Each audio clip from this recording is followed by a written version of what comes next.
Welcome back, everyone. Allah's design for marriage and the family is deeply flawed, and Muhammad's example in these areas is likewise deeply flawed. In this video, we'll be looking specifically at the topic of polygamy, which in the Islamic context is synonymous with polygyny, since of course men are allowed to have more than one wife, but not the other way around. The Quran limits Muslim men to marrying up to 4 women, and as I just said, women don't get the option of marrying more than one man. This is another example of a one-way street in Islamic law, kind of like men being allowed to beat their wives, but not the other way around. But if a man fears he cannot be fair to all his wives, then he should marry one, or even less. He can marry a slave woman, since she isn't entitled to as much as a free woman, so fairness isn't as much of an issue. The polygamously inclined man gets to decide whether or not he thinks he'll be fair to multiple wives, but it seems difficult for one to make a truly objective evaluation under such circumstances. Also, when you look at Muhammad's examples in the Hadith, the concept of fairness in marriage is marginalized out of existence. What we see in Muhammad's marriages is favoritism, resulting in jealousy, slander, and strife. There are numerous tiresome examples of all this. We'll look at only a few. In a chapter called To Love Some of the Wives More Than the Others, one of Muhammad's companions had to encourage Muhammad's wife Hafsa because of the pride of another one of his wives because he clearly loved her more. In another example, the wife Muhammad loved the most couldn't get enough. She was jealous of the other wives and wanted to deny Muhammad permission to see them all together. Of course, she didn't have that option. This jealousy even extended after death. Aisha said of Muhammad's dead wife Khadija, she never felt as jealous of any other woman as her. In another somewhat comical example, Aisha said of the same dead wife, she was an old woman with red gums, long dead, and Allah has given Muhammad a better wife instead. Muhammad may have taken Aisha's virginity at the age of 9, but he couldn't take away that biting, sarcastic humor. Or if you're an old fat wife, then you might want to seek Muhammad's approval by giving up your night in bed to the youngest, hottest member of the real housewives' harem. Then there's a long hadith about how Muhammad's wives are in 2 groups and they aren't treated equally, and if you want to send Muhammad a gift, you might want to wait until he's with a certain wife and do it strategically and blah, blah, blah, blah, blah. There are so many more examples, but reading these hadith is like watching some stupid reality TV show complete with a drama, arguing, scandals, and so forth, so we'll just stop there, and you're welcome. Who's ready to take marriage counseling from Muhammad? Yeah, nobody, I wish. But in spite of the obvious problems with polygamy and the severe, sometimes comical issues it caused in Muhammad's own marriages, polygamy continues under Islamic law, and it continues to cause problems, leading us to the conclusion that maybe Allah and his prophet got it wrong, really wrong. Nevertheless, Muhammad's example has repeated itself over and over, and it continues into the present. This 2023 article from the journal Family Relations gives a grim summary. The financial strains, marital conflict, and abuse, and the wife's diminished mental health found in polygamous families may produce an environment with chronic parent and family-related stressors that are linked to mental health problems in children or adolescents living with them. In some cases, polygamous families may not be able to afford separate residences for each wife and her children, thus creating a crowded environment that could be detrimental to healthy learning and growth. However, even when each family unit lives separately, most of the literature reports polygamy as associated with low levels of marital satisfaction and jealousy among wives and half-siblings due to the husband's favoritism toward one or more of the wives. Sounds like Muhammad's marriages. Although sources of conflict in polygamous marriages are often the unique financial and marital stresses associated with the practice of polygamy, in other instances those sources of conflict are due to abuse. Research has consistently shown that women in polygamous marriages are universally more likely to suffer both emotional and physical abuse. I wonder if any Muslims watching may be able to think of something specific in Islamic law that further enables men abusing their wives. Maybe the Quran's wife-beating verse? It's a possibility. Several studies have linked polygamous marital structures with poor psychological well-being of children and adolescents, including paranoid ideations, depressive symptoms, aggressive behavior, social problems, self-esteem problems, etc. Although some studies suggested mixed results, no study to date has found a positive outcome of polygamy on mental health. For examples of all of this and more, once again, just read about Muhammad's marriages in the Hadith. So what's the upside of polygamy? Why did Allah in his infinite wisdom permit it? And why was Muhammad such a thoroughgoing polygamist?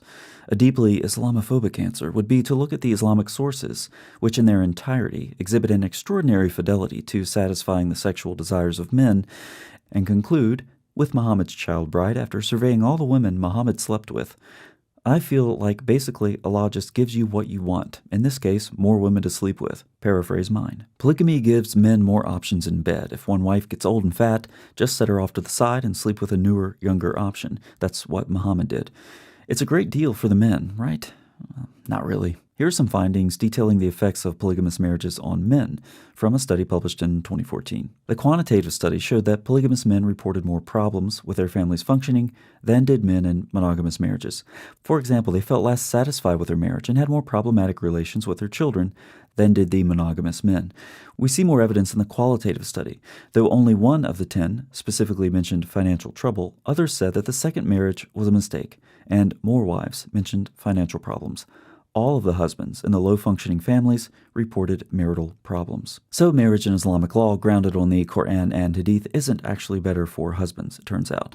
It's definitely not better for wives and children. A summary of research that we quoted earlier is ominous. No study to date has found a positive outcome of polygamy on mental health. Harmful psychological impacts on children have been amply documented, the same for wives, with the added component of increased vulnerability for abuse, as we've seen. So this is the framework Allah has decreed for the family, exemplified by His Prophet, and it doesn't work. It hurts people, and its defectiveness is shown from the Hadith all the way up to current research. One final problem I'd like to point out is that Muhammad's dumpster fire marriages should give pause to people who look to him as an example. If you can't manage your own household well, you really aren't qualified to manage anything else. But I don't want to just leave you with a bunch of problems in this video without proposing a solution. If polygamy is such a concern, what might we suggest as a better alternative? In the Bible's description of the creation account, we're given the divine design. Therefore, a man shall leave his father and his mother and hold fast to his wife, and they shall become one flesh. If I have the story in Genesis right, it's about a man and a woman, and that pair of humans, a pair meaning two, become one in this ancient description of marriage. The concerns here are very different from the Islamic texts, which are proud to describe Muhammad's many wives and his amazing sexual strength, so much that he could have sex with all of his wives in one night. Yay! In contrast, the verse I just read from Genesis is concerned with relationships, which is no surprise. The God of the Bible is deeply relational, as is clear in several ways in the creation account itself. The problem is that relationships between people and their Creator were quickly broken. So the Bible begins with God's design, but quickly detours into people following their own rebellious hearts. In the Bible, so frequently these accounts are given to us as stories. They're narratives of people's lives, good and bad.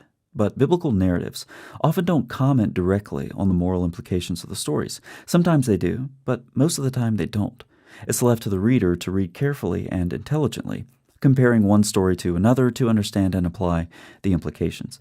But throughout Islamic history, and certainly in modern Islamic apologetics, Muslims have largely demonstrated themselves incapable of producing biblical interpretations that don't get laughed at by laymen and scholars alike. So, let's help. Genesis proceeds from the fall in chapter 3 to murder, early in Genesis 4, to a man named Lamech. Sorry, for Muslims who believe that Muhammad is prophesied in the Bible, I may be going a bit too fast. Let me slow down.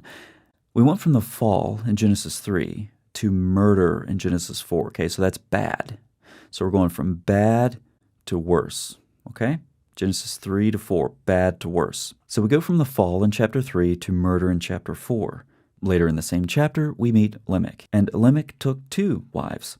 Lamech said to his wives, Adah and Zillah, hear my voice. You wives of Lamech, listen to what I say. I have killed a man for wounding me, a young man for striking me. If Cain's revenge is 7-fold, then Lamech's is 77-fold. Cain had just killed his brother. We've quickly gone from creation to murder. But the story gets worse. From Cain's descendants, we meet Lamech, who takes Cain's sin much further. Lamech is a man of disproportionality. A man and wife shall become one flesh? No, he'll take 2 wives. Someone strikes him, he'll kill them. Eye for an eye? No. 7-fold revenge? No. More like 77-fold. He's a man of excess, as some interpreters have suggested. It's hard to see how Lamech's wives could have been forced to listen to him bragging about his violence without feeling a bit uneasy. What vengeance would he have against them for a minor offense? Lamech is the first man in the Bible described as polygamous, and his story is used to communicate the swiftly, perhaps exponentially declining condition of God's human creation. And so the biblical story continues, telling of life outside the Garden of Eden, apart from God's design in the context of a fallen world. Many centuries later, some legal experts approached Jesus with a complicated question. What's the law say about marriage and divorce? Jesus answered the question with a familiar text, showing that, in spite of many examples to the contrary, the design was still the same. Therefore, a man shall leave his father and his mother and hold fast to his wife, and the two shall become one flesh. And several centuries later, Muhammad comes along and takes a giant leap backwards for him and his unfortunate followers, all serving as more examples of people living contrary to the divine design as portrayed in the Bible. By all available data, the model for marriage and family in Islam is inferior. The conclusion is the same whether you look at this issue from the perspective of social sciences, morality, or theology. Islam is inferior, backwards, regressive on this issue, as it is with so many more. Thanks so much for watching. I'll see you next time.